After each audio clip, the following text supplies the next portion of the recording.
지난 시간에 우리는 우리를 향한 하나님의 인자하심에 대해 감사할 수 있어야 된다라고 말씀드렸어요. 감사할 때만 은혜가 은혜되어지고 감사할 때만 축복이 축복되어진다고 했어요. 그래서 감사가 중요한 것이. 자, 그런데 감사가 중요한 또 한 가지 이유가 있어요. 그것은 감사가 우리 영혼의 상태를 보여주는 가장 확실한 표지가 되기 때문에 그래요. 타락한 영혼, 병든 영혼은 감사할 줄 몰라요. 우리 성경을 통해서 한번 확인해 볼까요? 로마서 1장 21절 말씀 같이 읽겠습니다. 하나님을 알되 하나님을 영화롭게도 아니하며 감사하지도 아니하고 오히려 그 생각이 허망하여지며 미련한 마음이 어두워졌나니. 아멘. 하나님께 감사하지 못하는 것은 그 생각이 허망하여지고 미련한 마음으로 어두워졌다는 증거다. 무슨 말이라고요? 감사하지 않는 것은 내 영혼이 그만큼 타락했다, 내 영혼이 병들었다라는 것을 보여주는 증거라는 것이. 여러분, 인간이 타락한 이유도 감사하지 못한 것 때문이었고, 인간의 타락이 계속적으로 지속되는 것도 감사하지 못하기 때문이. 그래서 프란시스 쉐퍼라는 사람은 이렇게 말했습니다. 사람들이 하나님에 대해 반역을 저지르기 시작한 것도 감사하는 마음이 부족하기 때문이었고 지금도 그렇다. 여러분, 아담과 하와가 왜 타락했습니까? 하나님께서 모든 것을 주시고 단 한 가지만 금지했음에도 불구하고 감사할 줄 몰랐어요. 그 주지 않은 한 가지 때문에 그들은 타락하고 말았어요. 지금 우리도 마찬가지죠. 하나님이 얼마나 많은 것들을 주셨습니까? 그럼에도 불구하고 그것에 대해서 감사하지 못하고 갖지 않은 것으로 인해서 원망하고 불평함으로 말미암아 우리는 여러 가지 많은 죄를 짓고 사는 것이. 감사하지 않는 것은 타락의 시작이자 타락의 가장 확실한 증거다. 자, 그런데 우리가 하나님이 인자하시기 때문에 우리가 하나님께 해야 될 것이 있다고 우리가 이미 시편 117편에 생각해 보았죠. 그것은 무엇이었습니까? 하나님의 인자하심. 우리는 그것을 생각하면서 늘 하나님께 찬송해야 한다, 찬양해야 한다라고 말했죠. 그런데 시편 118편에서는 하나님이 인자하시기 때문에 우리는 그 인자하심에 감사해야 한다라고 말하고 있어요. 찬양과 찬송보다는 감사가 우리에게 훨씬 더 부담이 될 수 있어요. 왜 그렇습니까? 찬양하는 것, 찬송하는 것은 입으로만 하면 되잖아요. 그런데 감사는 어때요? 뭔가 따라가야 돼요. 사람과 사람 사이에도 마찬가지죠. 칭찬하는 것, 그건 입으로만 해도 돼요. 그러나 감사는 어때요? 입으로만 하면 안 돼요. 어떤 사람에게도 진심으로 감사하기 위해서는 뭔가 따라갈 수 있어야 돼요. 그래서 사람들이 찬양하는 것, 찬송하는 것보다 감사하는 것에 대해서 더 부담을 느끼고 어렵게 생각하는 경우가 많아요. 여러분, 그러나 감사가 그렇게 어려운 것만은 아니에요. 우리가 왜 찬양은 또 찬송은 기쁘게 하면서도 감사는 그렇게 하지 못하는가? 찬양은 하나님께도 영광이 되지만 우리가 찬양을 하면 어때요? 그것이 나에게도 기쁨이 돼요. 그래서 찬양과 찬송은 좀 더 쉽게 해요. 그러나 감사는 내가 누군가에게 무엇인가를 주기만 해야 된다고 생각해요. 그러나 사실은 그렇지 않아요. 감사도 찬양과 마찬가지로 하나님께 영광이 될 뿐만 아니라 나에게도 기쁨이 되고 또 나에게도 축복이 돼요. 우리 성경을 통해서 한번 확인해 볼까요? 시편 50편 23절 말씀 우리 같이 한번 읽어봅니다. 감사로 제사를 드리는 자가 나를 영화롭게 하나니 그의 행위를 옳게 하는 자에게 내가 하나님의 구원을 보이리라. 감사는 그저 하나님께만 드리는 것이 아니라 하나님이 뭐라고 말하고 있어요? 내게 감사를 드리는 자에게 내가 하나님의 구원을 보이겠다.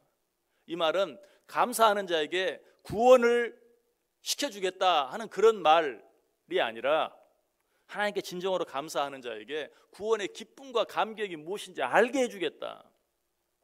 우리는 다 구원받은 자들인데 구원의 기쁨과 감격을 누리지 못하고 사는 자들이 많아요. 왜 그럴까요? 감사하지 않기 때문에 그래요. 하나님께 진정으로 감사할 때 내가 받은 그 구원의 기쁨과 감격이 얼마나 큰 것인가를 바로 알게 된다는 사실이에요. 다윗 왕은 이 사실을 알고 감사하는 삶을 살았어요. 그가 지은 많은 시 가운데 가장 많은 부분을 차지하는 내용이 바로 감사하는 내용이에요. 자, 우리 그 많은 내용 가운데 대표적인 내용 한 곳만 한번 읽어보겠습니다. 시편 103편 2절에서 5절까지 있는 말씀, 우리 같이 읽습니다. 내 영혼아 여호와를 송축하며 그의 모든 은택을 잊지 말지어다. 그가 내 모든 죄악을 사하시며 내 모든 병을 고치시며 내 생명을 파멸해서 속량하시고 인자와 긍휼로 관을 씌우시며 좋은 것으로 내 소원을 만족하게 하사 내 청춘을 독수리같이 새롭게 하시는도다. 아멘. 이처럼 하나님께서는 자신이 받은 은혜에 감사할 줄 아는 사람은 절대로 그냥 내버려 두지 않아요. 그런 자에게 구원의 기쁨과 감격으로 충만하게 해주시고 또 그의 모든 죄악을 용서해 주세요. 또 그의 모든 질병까지도 고쳐주시고 그 생명을 파멸해서 구속해 주신다고 말씀하고 있어요. 무엇보다도 가장 좋은 것으로 그 소원을 만족하게 해주시고 피곤하고 힘든 세상을 살아가는 동안 독수리 날개치며 올라가는 것 같은 새 힘을 그에게 더해 주시겠다고 약속하고 있어요. 여러분, 하나님께서 감사하는 자들에게 이처럼 놀라운 은혜와 축복을 약속하시는데도 여전히 감사하는 것이 너무 어렵게 느껴지는 분 계시나요? 여러분, 하나님께 감사하는 것은 그렇게 어려운 것이 아니라고 했어요. 하나님께 감사한다는 것은 다른 것이 아니라 내가 받은 것을 받았다고 인정하는 것이,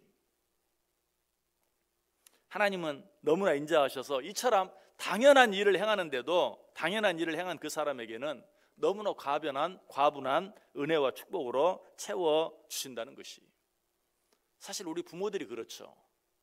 자녀들이 지극히 당연히 해야 할 어떤 일을 했음에도 불구하고, 아니 당연히 해야 할 어떤 일에 너무나도 못 미치는 어떤 일을 했음에도 불구하고 부모들은 어떻습니까? 그 자녀들을 칭찬하고 그 자녀들에게 그 자녀들이 한국과는 비교가 안 되는 것으로 갚아주는 것을 보게 돼요.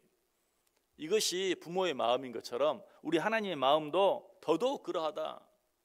우리가 당연히 해야 할 것을 했음에도 불구하고, 아니 당연히 해야 할 일에 10분의 1도 다 하지 못했어도 하나님께서는 우리가 그 일을 행한 것을 통해서 그것과는 비교할 수 없는 것으로 놀랍게 축복해 주시고 함께해 주신다라는 것이, 하나님께서 11조를 드리는 자에게 확실한 축복을 약속해 주신 이유가 바로 여기 있어요. 11조가 어떤 것입니까? 11조는 다른 게 아니죠. 내가 가진 모든 것이 하나님께로부터 온 것입니다. 하나님이 주신 것입니다. 아니 이것은 내 것이 아니라 하나님의 것입니다 라는 것을 인정하는 것이, 그리고 하나님께로부터 받은 10개 중에 하나를 감사의 표시로 하나님께 드리는 것이죠. 여러분, 이것은 칭찬받을 일이 아니에요. 너무나 당연한 일이, 그럼에도 불구하고 하나님께서는 그처럼 당연한 일을 행하는 자들에게 얼마나 놀라운 축복을 약속해 주셨습니까? 하나님은 감사하는 사람들을 축복하시는 것을 기뻐하세요. 이미 말씀드린 것처럼 감사는 축복을 축복되게 할 뿐만 아니라 더 큰 축복을 불러오게 만들어요. 감사하는 자들에게 주어지는 첫 번째 축복이 무엇입니까? 여러분, 그것은 행복이. 감사라는 책을 쓴 라이언이라는 사람은 감사가 행복의 비결이다라고 우리에게 가르쳐줘요. 그 내용 가운데 한 부분만 읽어드릴게요. 행복이란 손을 내밀면 얼마든지 닿을 수 있는 곳에 있다. 하지만 행복은 감사하며 살아가는 사람만이 누릴 수 있다. 왜냐하면 감사하는 순간만큼은 모든 것이 충만하고 온전해지며 부족한 게 없다고 생각되기 때문이다. 이처럼 감사하는 자만이 행복을, 축복으로 누리게 되어 있어요. 뿐만 아니라 감사하는 자들은 육신의 건강도 축복으로 받습니다. 샤론 허프만이라는 사람은 감사는 긍정적인 엔돌핀을 분비해 건강하게 해준다라고 말했어요. 감사는 이처럼 당연한 것임에도 불구하고 우리에게 놀라운 축복들을 가져다 주어요. 그래서 스펄전 목사님은 이렇게 말했어요. 불행할 때 감사하면 불행이 끝이 나고 형통할 때 감사하면 형통이 연장된다. 혹시 여러분 가운데 힘들고 어려운 일이 있는 분 계십니까? 감사함으로 그 일이 물러나게 하십시오. 여러분이 행복하고 형통한 가운데 있습니까? 감사함으로 그 행복과 형통함이 여러분을 떠나지 않도록 붙잡으시기 바랍니다. 우리는 죽을 수밖에 없는 죄인들이었어요. 하나님께서는 그런 우리의 죄를 하나밖에 없는 독생자 예수 그리스도로 말미암아 대신 지게 하심으로 우리의 모든 죄를 용서해 주셨어요. 이 하나님의 사랑과 이 하나님의 인자하심에 대해 감사하는 것은 너무나 당연한 것이. 이 당연한 일을 해보세요. 그렇게 함으로 하나님께서 당신에게 감사하는 자들에게 주시기를 원하시는 참 행복, 참 기쁨, 육신의 건강까지도 더 풍성히 누리며 살아갈 수 있는 저와 여러분 꼭 될 수 있기를 주님의 이름으로 간절히 축원합니다.